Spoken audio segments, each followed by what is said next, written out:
for a woman's right to choose and believe these decisions should be made between women, their families, and their doctors, not politicians.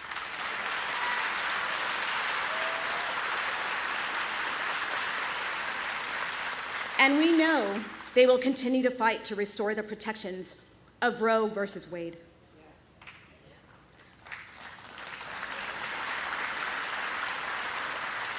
The choice this November is clear.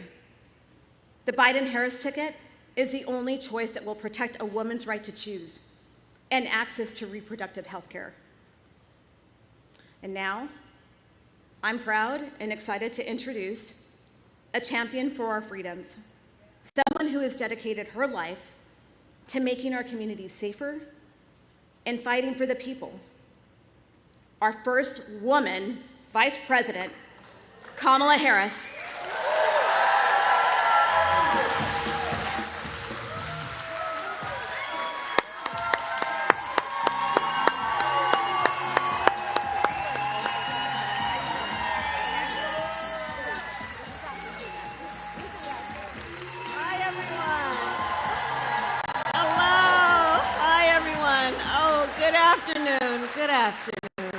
Good afternoon. Please have a seat, everyone. Please have a seat. It's really good to be back in Michigan. I want to thank you all for the work you're doing. I want to thank Debbie Stabenow. Where are you? She's that extraordinary senator of yours. She's over there somewhere. There she is. Thank you, Senator. Every time I think I've come to the state, she's met me on the tarmac, including today. Thank you for your leadership always. Thank you. Before we begin our conversation today with these two extraordinary leaders, I do want to discuss briefly what happened on Saturday. I've not had a chance yet to publicly talk about it, but I will say a few words of the attempt on the life of former President Trump over the weekend. As we all know, it was a heinous, horrible, and cowardly act. My husband Doug and I are thankful he was not seriously injured. That day, as soon as we saw what was happening, we said a prayer for his well-being. And our thoughts immediately turned to Melania, who we have met, and their family. The bottom line is no one should have to fear for the safety of a loved one because they serve in public office. Our heart goes out to the family of Corey Comparator, a true hero who died protecting his family. And Doug and I, of course, are holding them close in our hearts. We are also wishing those who were critically injured that day a swift and full recovery. And we are thankful to the United States Secret Service, the first responders, and local authorities. The United States of America, I believe, is the greatest democracy the world has ever known. Yes.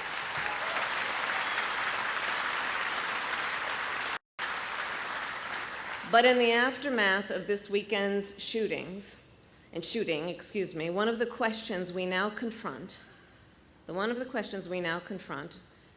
is about the way we should engage with one another in this campaign. On Sunday evening, our President Joe Biden issued a call for unity. And there must be unity around the idea that while our nation's history has been scarred by political violence, violence is never acceptable. There can be no equivocation about that.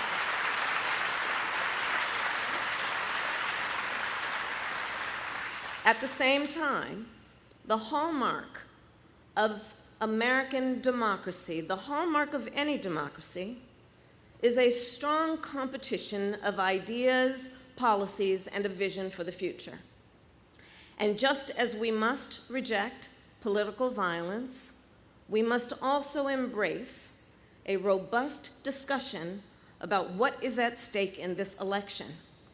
The surest way to reaffirm the strength of our democracy is by engaging in a vigorous and civil exchange of ideas. And one of the ideas and one of the principles that is at stake in this election is the issue of reproductive freedom. And that is why I am here today to discuss that topic, and I look forward to our conversation. Thank you all very much.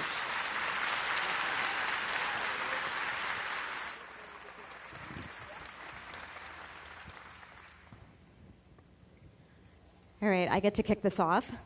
It's an honor. I'm here as a conservative, pro-choice woman.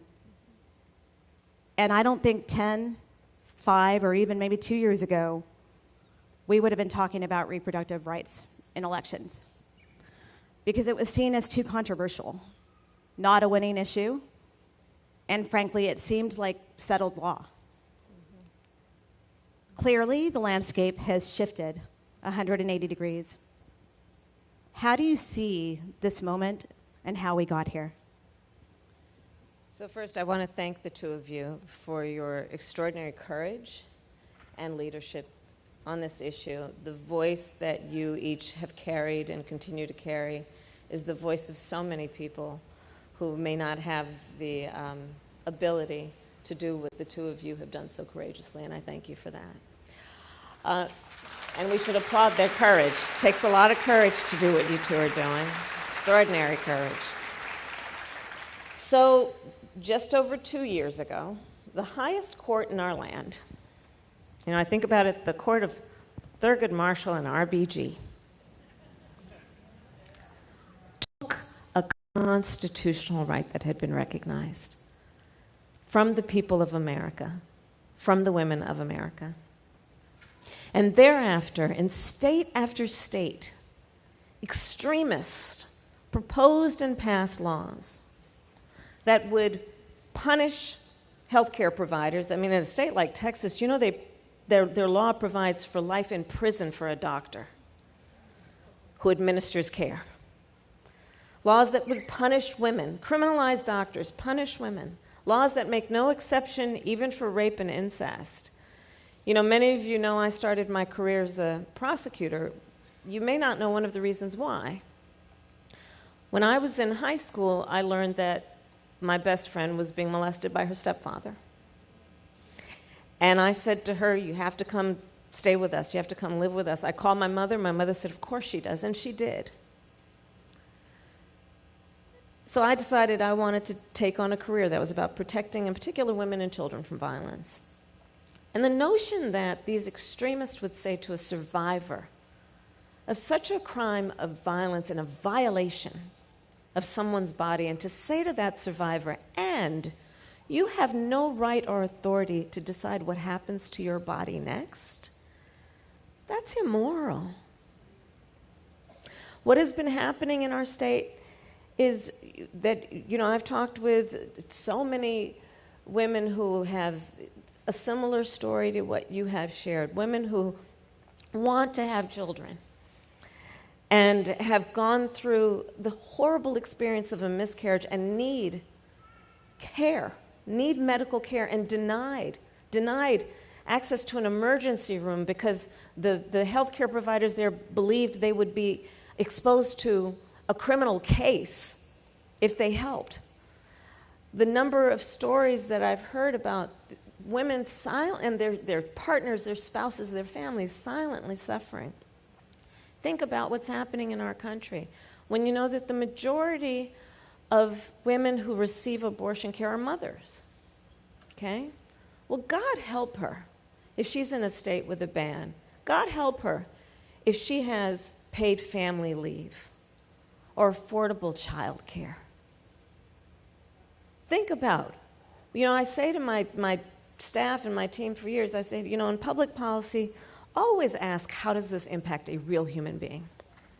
Right? So think about what we're saying to her. That God help her if she's got extra money to buy a plane ticket and for a hotel room. And then what does that mean? She has to go to the airport, stand in line at TSA, get on a plane, sit next to a perfect stranger, go to a city where she's never been to receive this care, to only get back as soon as she can because she got to take care of those kids. Her best friend's not with her because her best friend taking care of the kids. Think about what we're putting people through. The other thing, though, that I have experienced in these 2 years as I travel around our country, and I've taken almost 100 trips in connection with this issue. It's my 6th time since the Dobbs decision coming to Michigan. And one of the things I've found also are the stories of people who tell me about themselves. You know, I once felt very strongly about this. Didn't believe in abortion, didn't believe in it. That was right? And they are saying, but I didn't expect this would happen. That was the household I grew up in. That was me. Right. And my mom. We're conservatives. We grew up in a conservative Catholic household in Texas, very Republican family. Mm-hmm. That was me. But we've evolved. Yeah, because I think that, first of all, on this issue, most people believe that one does not have to abandon their faith or deeply held beliefs to agree. The government should not be telling her what to do with her body. Right? If she chooses, she will talk with her priest or her pastor or her rabbi or her imam, but it shouldn't be the government telling her what to do. And I do believe the majority of us as Americans have empathy and don't will upon another suffering. I do believe that, and that's what I'm finding, to your point about people who felt strongly before the decision came down, and now they're seeing how it's playing out, and they don't intend that people would have that experience. So. All right, as I mentioned earlier, I have personally navigated the challenges of miscarriage and secondary infertility, which has deepened my understanding of the importance of having the right to make informed decisions about your own reproductive health. Miscarriage is extremely common, with 1 in 4 pregnancies ending in loss, yet it remains a topic that's rarely discussed openly. Yeah. My experience highlights the critical need for women to have access to safe medical care. Like this conversation today, you've been intentional about speaking to folks across the political spectrum about what is at stake on this issue. You've traveled all across the country, including to traditional conservative areas, to speak about the importance of reproductive freedom, and have shown up at the places where freedom is under attack. And now this is your 7th visit to Michigan as vice president, and the 2nd trip this year to Michigan to talk about reproductive rights. Why is it important for you to show up and bring this message? Again, I thank you and both of you for being here. I think I'll repeat the point that I made earlier. I think that most of us agree that we shouldn't allow supposed leaders to do things that hurt people. You know, there's something very basic about this. I think that there is something that is very basic about this in terms of who we are as Americans and our founding principles, which include a founding principle that we believe in freedom. We believe in freedom.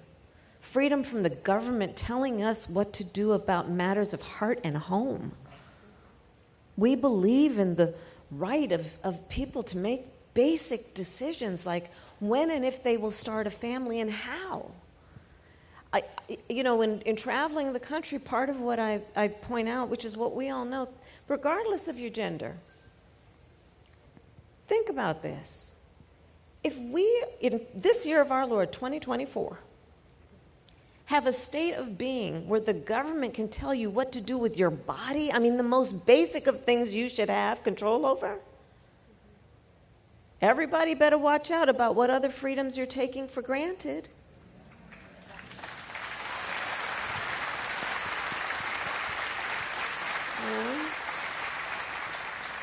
And you are right that this is something that, in my experience traveling the country, going to so-called red and so-called blue and so-called purple states, is that, you look at when this issue was on the ballot, from, Montana to I don't know, Virginia. I mean, look at so-called red and blue states. Whenever it was on the ballot, the American people voted for freedom. The American people voted for freedom. So I think it's something that should also, in this moment in our country where for the last few years we've seen such division and attempts to divide us, this is a very, very serious, pivotal, foundational issue. But what we have seen is when the American people are presented with this issue, regardless of what party they're registered to vote with, they stand for freedom. Yeah. In that vein, and thank you, by the way, for traveling, for all the travel done to reach the more conservative areas. I think this is an incredibly important conversation and moment to have. The extremists are not done. For me, and I think Amanda would probably say the same, this isn't the Republican Party that I grew up with. This isn't the party that I supported. I have strong concerns about the things that I'm seeing that Donald Trump has implemented along the way, and I have greater concerns about what's to come. Yeah. What do you think is next? We have 111 days to determine that.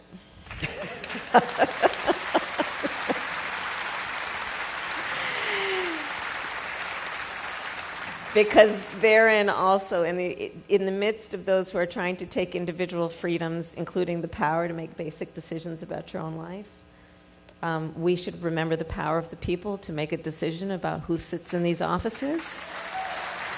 And that power rests with us, each one of us. And in these moments, we should not become dispirited. This is not a time to throw up our hands. This is a time to roll up our sleeves.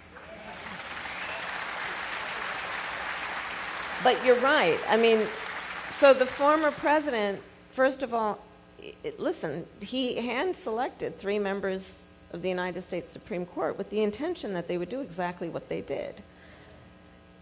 And he's told us over and over again who he is on this subject. And then now, well, you know, there's a bit of a gaslighting going on where, oh, well, no, I just believe it should go to the states. Okay, so first of all, any of the historians here will know what that means when we start pushing states' rights. But let's put that aside.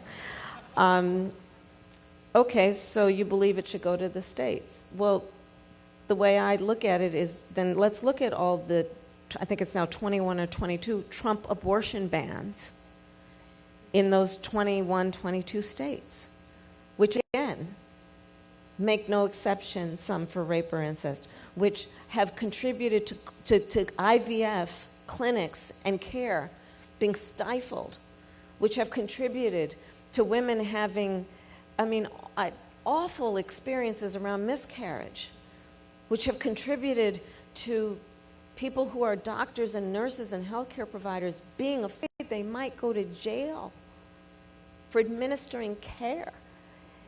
And, you know, and then recently the former president selected his running mate, the Senator Vance, J.D. Vance. Understand, this is a fellow who in the United States Senate participated in blocking protections for IVF. This is an individual who has said he is for a national and has made every indication that he is for a national abortion ban. And so, again, this is where the power is with the people. We have an election coming up. Listen, in contrast to the former president, Joe Biden has been very clear. If there were any attempt at a national abortion ban, he would veto it. And if we have the right people in Congress, people like Debbie Stabenow and others, and they put back in law the protections of Roe v. Wade, our President Joe Biden will sign it into law.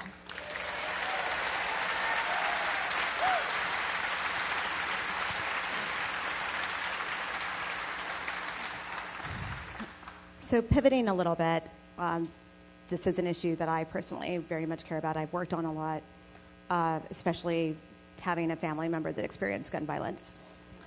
As you mentioned in your opening remarks, gun violence in America is top of mind for so many people right now.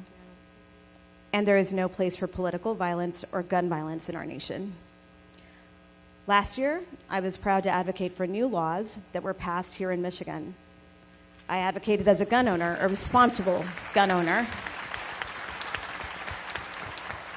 including a red flag law, universal background checks, expanding them, and a safe storage law.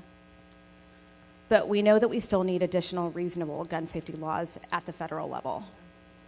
How are you violence in America? So, Olivia, you've been a great leader on this, and I'm sorry for the personal tragedies that you've experienced. Gun violence in America today is the #1 cause of the death of children in America.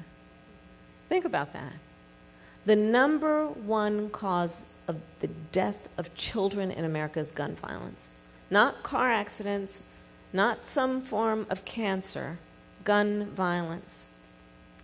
Today in our country, 1 in 5 Americans has a relative, a family member who was killed by gun violence. And it doesn't have to be this way. And it's a false choice for people to say, well, you're either in favor of the Second Amendment or you want to take everyone's guns away. I'm in favor of the Second Amendment. I'm also in favor of the assault weapons ban, of universal background checks, red flag laws, right? And to your point, the leadership here in Michigan has been extraordinary on this. And we need people in Washington, D.C. to watch what you all have done and how you've done it, because you've also pulled together coalitions of people, Democrats and Republicans and independents. That bill doesn't care who you're registered to vote with. Think about this. And then think about it in terms of the trauma. So last fall I started a college tour. By the way, I love Gen Z. If you have Gen Z in your life, maybe it's complicated for you, but they're really great. They're really great. And among the many things that I would ask, these auditoriums full of these young leaders, I would ask them, raise your hand if at any time between kindergarten and 12th grade you had to endure an active shooter drill. It was bone-chilling. Almost every hand went up. Think about that. When I was growing up, I'll speak for some of us here, I think, we had fire drills. But this is a whole other thing. And our young people think there should be in the classroom experiencing the wonders of the world, and some part of their brain is concerned that someone will bust through that classroom door. And think about the trauma that gun violence has exacted not only on our young people who are afraid of what might happen in the context of a mass shooting. Think of the trauma in terms of everyday gun violence that happens in places around our country. That trauma being undiagnosed and untreated. There are so many permeations and ramifications of this gun violence.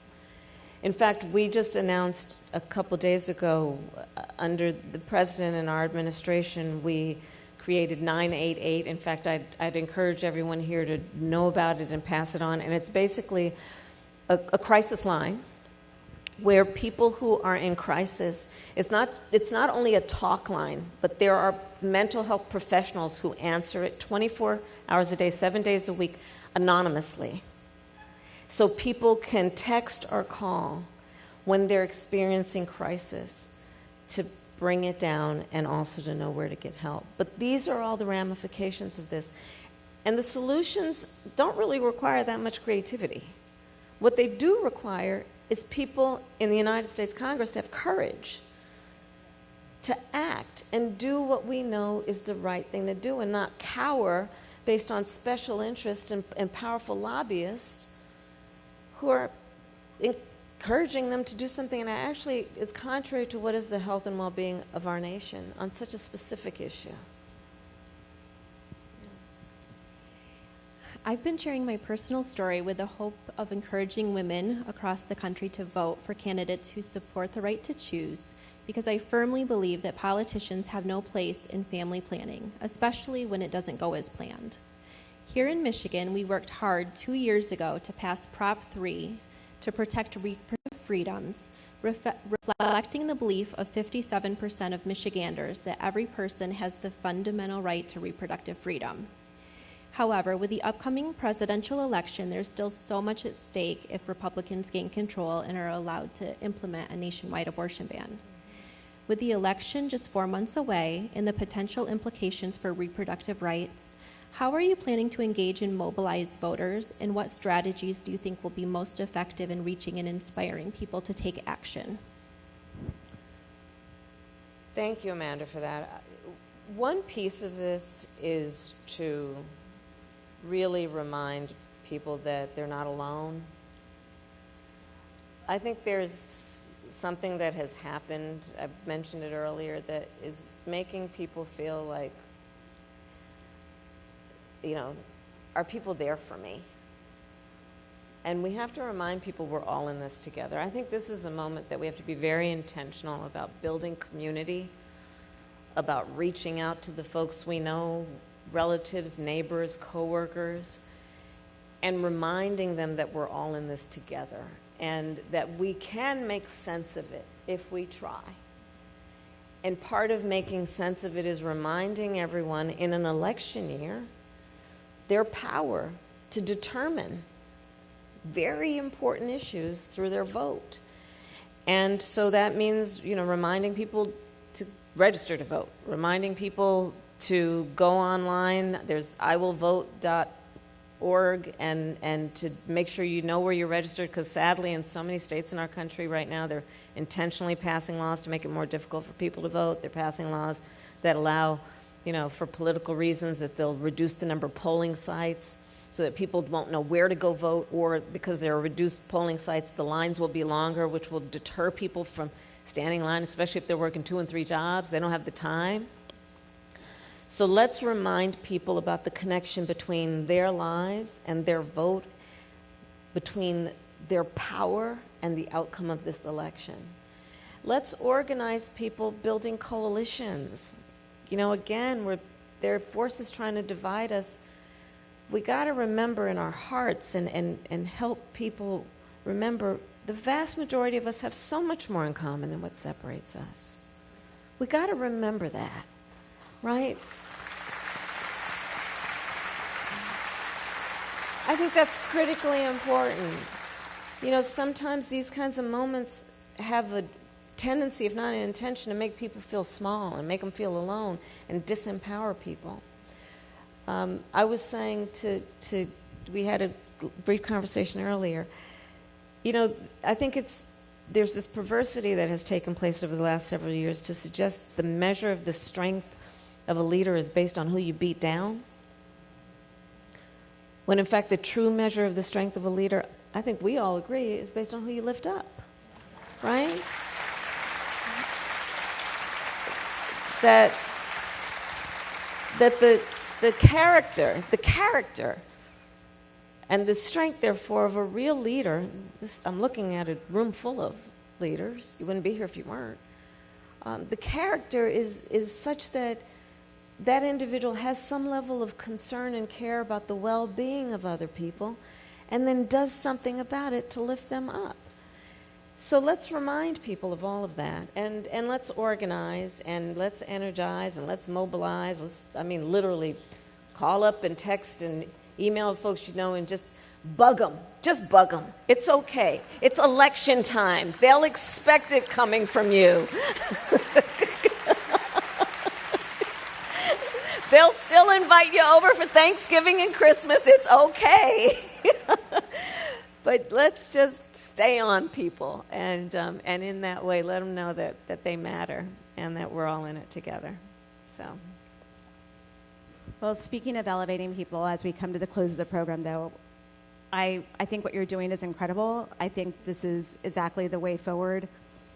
I think extending the grace that you have to have Amanda and I on stage as two Republicans or recovering Republicans, as I said earlier, I think this is an example of how we come together and how we built this coalition. Like you said, I think it's about empowering each other.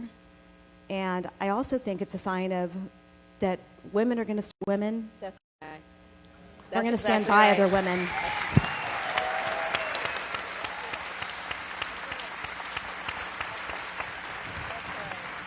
So I hope that that's a message that carries forward, and thank you for providing that avenue for us to come together. I do think that this is a big moment in time for our political system and what's at stake, and so I think that I hope that this serves as an example for others to have these types of conversations with each other and to extend that grace and understand that we're going to stand by each other. They don't get to win when we're together. That's exactly right. Thank you. And with that, thank you all.